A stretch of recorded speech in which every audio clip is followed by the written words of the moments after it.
You don't lose control all at once. You lose it in small agreements. It starts with something simple, a thought, a feeling, a slight discomfort you don't want to face, and instead of staying with it, you escape, just for a moment.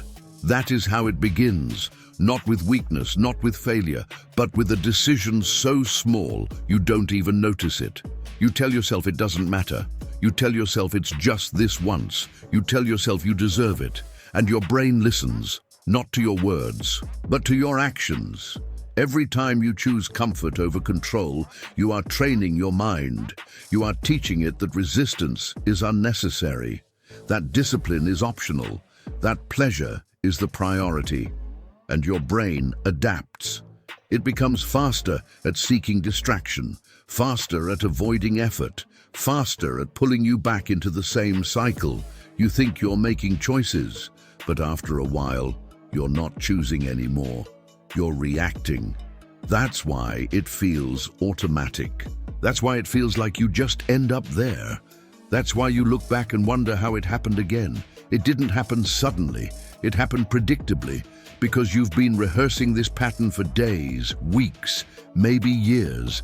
Every time you open your phone without intention, every time you scroll without awareness, every time you give in without resistance, you are reinforcing a version of yourself, a version that doesn't pause, a version that doesn't question, a version that doesn't control. And the more you repeat it, the stronger it becomes. This is not random, this is training. You trained your mind to seek the easiest path. You trained your body to follow impulses instantly. You trained yourself to avoid discomfort at all costs, and now you're dealing with the result. But here is the truth most people refuse to face. If you trained it, you allowed it. No one forced you to pick up the phone. No one forced you to continue. No one forced you to ignore what you already knew. You participated, not because you're weak, but because you never stopped the process early enough. You waited until the urge was strong, until the habit was automatic, until the control was already gone. And then you expected yourself to resist. That's not control, that's damage control. Real control happens earlier. It happens in the first second, in the first thought, in the first impulse. That's where the decision actually is. But you've been ignoring that moment. You let the thought grow. You let the feeling expand. You let the urge take shape, and by the time you try to stop, it's already too late. Not because you're incapable, but because you delayed the decision. This is the part that changes everything. You don't need more motivation. You don't need more information. You don't need another last time. You need awareness at the beginning. Because the longer you wait, the weaker you become. Not permanently, but in that moment. And moments are what define you. Right now, you are not being destroyed by one big mistake. You are being shaped by hundreds of small permissions. And unless you learn to see them as they happen, you will keep repeating them.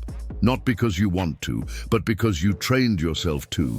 You think your problem is what you watch. It's not. Your problem is what happens before you watch. And what happens after, because what you're trapped in is not an action, it's a cycle. And the reason you can't break it is because you don't see it clearly. It always starts the same way: a trigger, boredom, stress, loneliness, fatigue, silence. Something uncomfortable appears, and instead of facing it, you look for relief, not consciously. Automatically, that's the first mistake. You think the problem starts when you open something explicit. But by that point, you've already lost control. Because the real decision happened earlier. In the moment you refuse to sit with discomfort, that's where the cycle begins. Then comes the search. You don't rush into it, you scroll, you hesitate, you pretend you're just passing time. But deep down, you already know where this is going. And that's what makes it worse, because now you're not just acting, you're watching yourself act, and still not stopping. Then comes the consumption. Fast, intense, stimulating. Your brain floods with dopamine, not because it's natural, but because it's exaggerated, artificial. Your brain doesn't know the difference, it just reacts. And in that moment, everything else disappears. Discipline disappears, focus disappears, self-respect disappears, all replaced by one thing: relief, temporary, shallow, but powerful enough to hook you again. And then comes the part you don't talk about. The aftermath. Silence. Clarity. That uncomfortable awareness creeping back in. You feel it immediately. That drop. That emptiness. That quiet thought. I did it again. No one sees that part. No one talks about that part. But you feel it. Every time. And what do you do with that feeling? You escape it. Again. Sometimes minutes later, sometimes hours later, sometimes the next day. But you don't face it. You restart the cycle. Trigger, escape, consumption, regret, repeat. Over and over. Not because you enjoy it, but because your brain learned that this is the fastest way to avoid discomfort. And now it doesn't ask. It directs. That's why it feels stronger than you, because it's not just desire anymore. It's conditioning, reinforced daily, strengthened by repetition, and protected by your silence. You don't talk about it, you don't confront it, you don't break it down, so it keeps running perfectly, quietly, efficiently. And here's the part that should bother you the most. This cycle is predictable. That means it's breakable. But only if you stop pretending the problem is the middle of it. The real problem is the beginning, the trigger you ignore, the discomfort you refuse to face, the moment you decide to escape instead of endure. That's where your control disappears, not later, earlier. And until you learn to recognize that exact moment, you will keep thinking you lost control, when in reality, you gave it away. You call it pleasure. But if it was real pleasure, you wouldn't feel empty right after. What you're experiencing is not satisfaction, it's stimulation. And there's a difference you've been ignoring. Real pleasure builds. It takes time, it requires presence, it leaves something behind. What you're consuming does the opposite. It spikes, fast, intense, artificial, and then it drops, hard. That drop is not accidental. It's the cost. Every time you chase instant pleasure, you are training your brain to reject anything that takes effort. Focus feels harder. Work feels heavier. Discipline feels almost impossible. Not because you're incapable, but because you've raised your baseline of stimulation so high that normal life feels dull. And when life feels dull, you escape. Again. This is where most people lie to themselves. They say, I just need more motivation. No, you need less stimulation. Because motivation cannot compete with addiction. And that's what this becomes over time. Not an occasional habit, but a dependency. You stop choosing it for pleasure. You start needing it to feel normal. That's the shift. And once it happens, everything else loses value. Conversations feel slow, progress feels invisible, effort feels pointless, because none of it gives you the same immediate reward.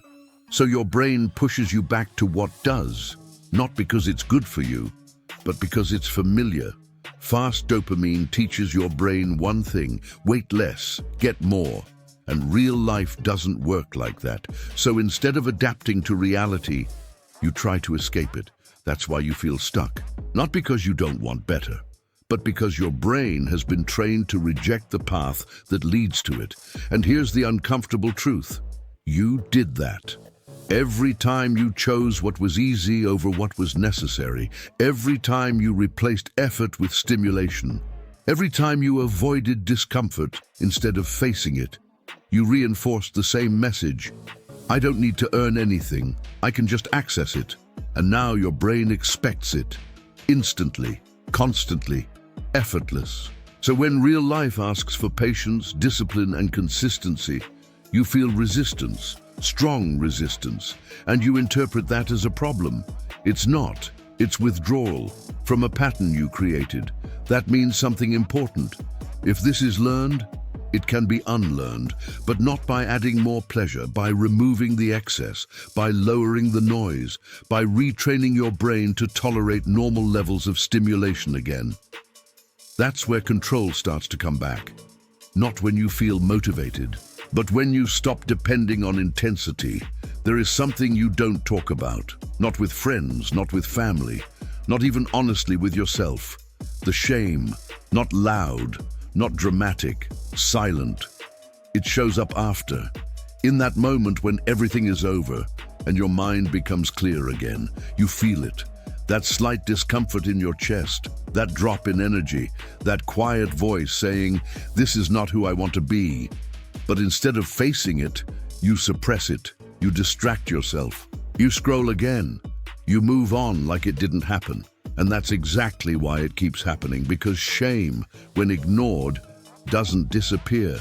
It accumulates. And over time, it changes how you see yourself. You stop saying, "I made a mistake," and you start thinking, "This is just who I am." That shift is dangerous, because once behavior becomes identity, you stop fighting it. You accept it. Quietly. You don't announce it. You don't say it out loud.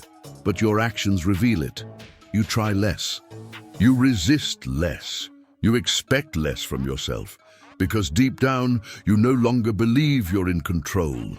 And that belief becomes a self-fulfilling cycle. You act according to what you think you are. So if you see yourself as someone without discipline, you will behave like it, not because it's true, but because you accepted it. That's what silent shame does. It doesn't scream. It rewrites your identity in the background, and the more you ignore it, the stronger it becomes. But here's the part most people misunderstand. Shame itself is not the problem. Avoiding it is, because that feeling, that discomfort, that awareness, that's the signal. It's the part of you that still knows something is wrong. It's the part of you that hasn't given up, but instead of listening to it, you run from it. You treat it like something to escape, when it should be something to face. Because if you sit with it, without distraction, something changes. It stops being vague. It becomes clear. You start seeing patterns, you start connecting actions, you start understanding consequences. And that clarity is uncomfortable. But it's also necessary, because you cannot change what you refuse to confront. Right now, your problem is not that you feel shame. Your problem is that you never stay long enough to understand it. You cut it off too quickly. You escape before it teaches you anything. And then you repeat the same behavior with the same result, again and again. Not because you're broken, but because you're avoiding the only moment that could wake you up. That quiet moment after. That's where the truth is. And every time you ignore it, you choose to stay the same. You don't need more information. You already know. You know what triggers you. You know when it's about to happen. You know how it ends. There's no surprise left in this cycle. And that's what makes it worse. Because now it's not ignorance. It's awareness without action. You see the pattern forming and you let it continue. You feel the urge rising and you don't interrupt it. You know where it leads and you still go. That creates something heavier than failure. It creates internal conflict. Part of you wants control. Part of you gives up instantly. And every time you choose the easier path, you weaken the part that resists, not permanently, but consistently. And consistency shapes identity. This is where self-respect starts to erode. Not in the action itself, but in the moment you realize you could have stopped and didn't.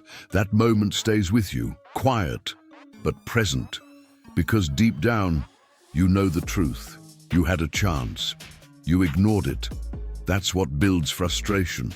Not the habit, but the awareness of your own inaction. You stop trusting yourself. You stop believing your own promises.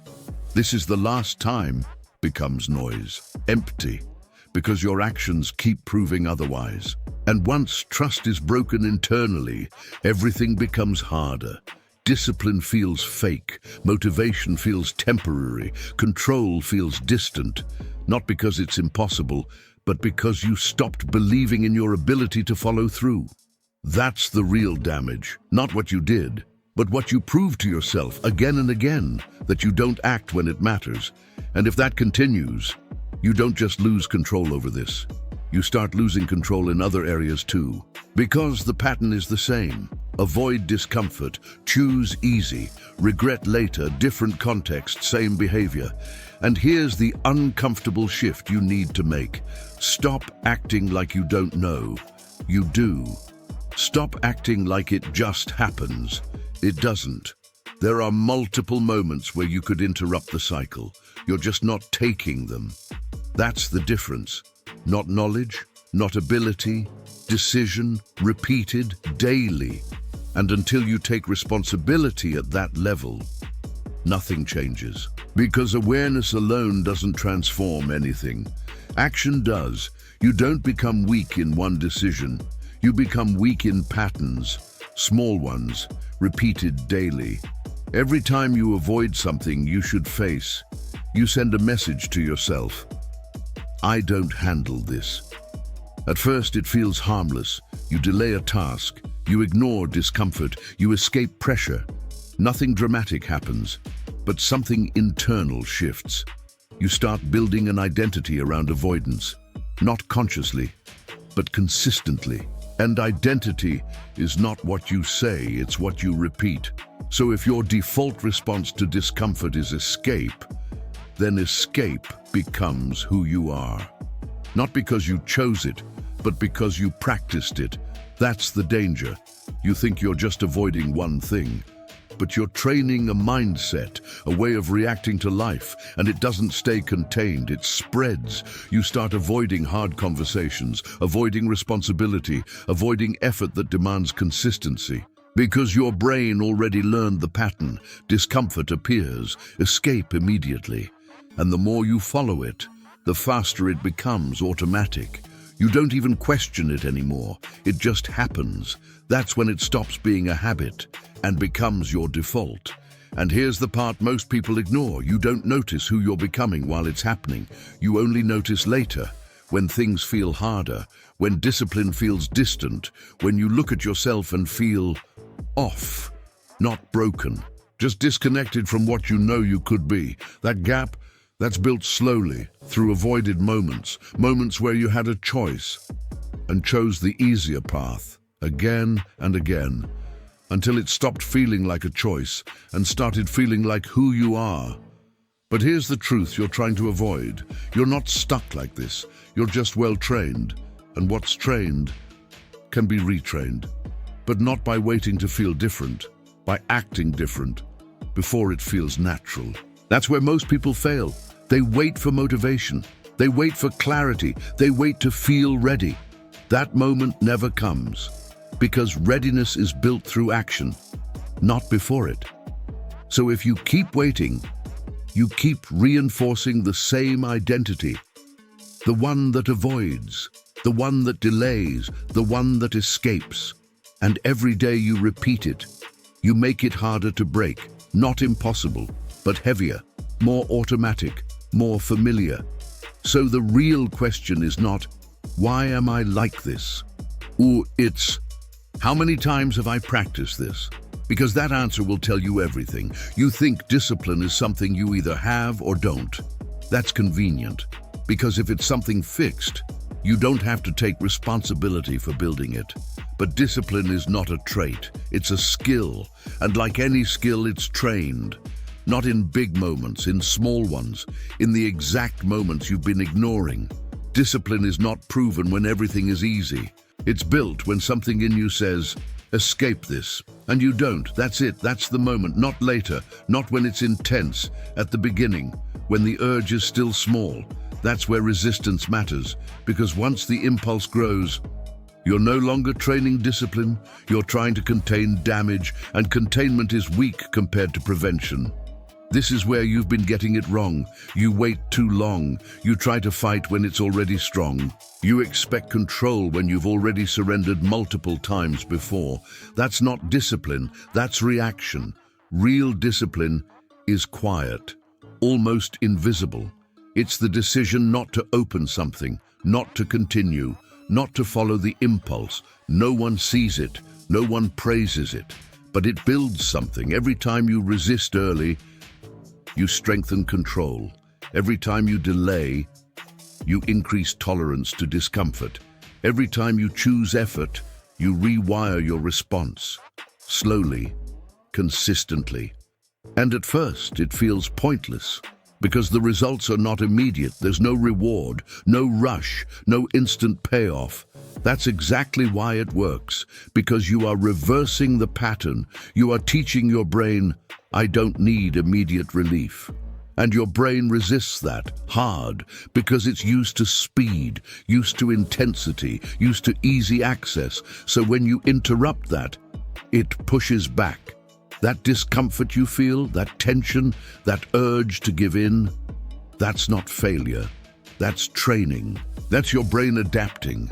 And if you stay in that moment without escaping, even for a few seconds, something changes. You prove to yourself, I can interrupt this. And that matters more than any motivational speech, because now it's not theory. It's evidence. You experienced control, even if briefly, and that's how it grows. Not by winning perfectly, but by interrupting consistently. Short moments, repeated. That's how you rebuild, not overnight, but inevitably. You keep trying to rely on willpower. That's why you keep failing. Because willpower is unstable. Some days you have it, some days you don't. And on the days you don't, you fall back into the same pattern. Then you blame yourself. But the problem is not you, it's your system. You're trying to win a predictable battle with an unpredictable tool. That doesn't work. Control is not built on motivation. It's built on structure, on reducing decisions, on removing friction where it matters and adding friction where it protects you. Right now, your environment is working against you.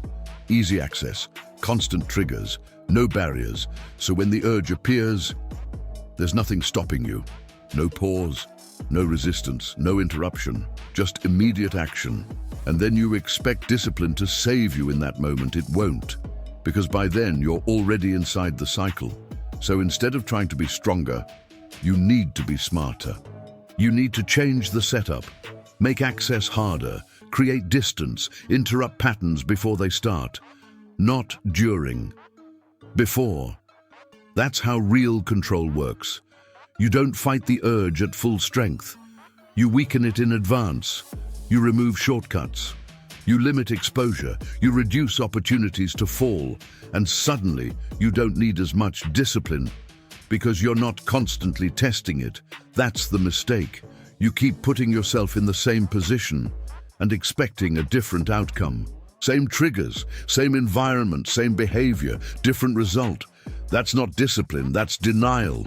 Structure removes that illusion. It creates boundaries, not to limit you, but to protect your decision-making when it's weakest.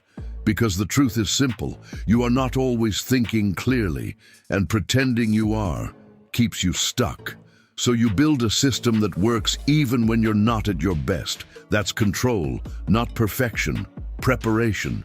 And once you do that, something changes. You stop relying on feeling strong and start operating in a way that doesn't require it. That's when things finally stabilize. You're trying to be perfect. That's why you keep failing, because perfection is fragile. One mistake and you feel like everything is lost. So you think, I already messed up, might as well continue. And just like that, one moment turns into a full cycle. Not because you had to, but because you gave up too fast. This is where most people lose. Not in the first impulse, but in what happens after. They don't interrupt, they collapse. They turn a small failure into a complete surrender. And then they repeat the same story. No control, same mistake, start again tomorrow. But the problem is not the mistake, it's the speed of your surrender. You don't pause, you don't adjust, you don't recover, you drop everything. And that reinforces the worst pattern possible. If I fail once, I fail completely. That belief destroys consistency. Because now every slip becomes an excuse. Instead of stopping, you continue. Instead of correcting, you escalate. And that's where real damage happens. Not in the first action, but in the decision to keep going. So here's the shift you need. Stop trying to be flawless. Start learning to interrupt, even after you've already started. That's control. Not preventing every mistake, but refusing to let it grow. Because the moment you pause, even late, you change the outcome. You prove something different. I don't need to go all the way, and that matters more than a perfect streak, because perfection doesn't build strength. Recovery does. Every time you stop earlier than before, you weaken the pattern. Every time you shorten the cycle, you gain ground, and over time, that changes everything, because now you're not defined by failure, you're defined by how quickly you respond to it. That's where control lives, not in never falling, but in never staying down longer than necessary.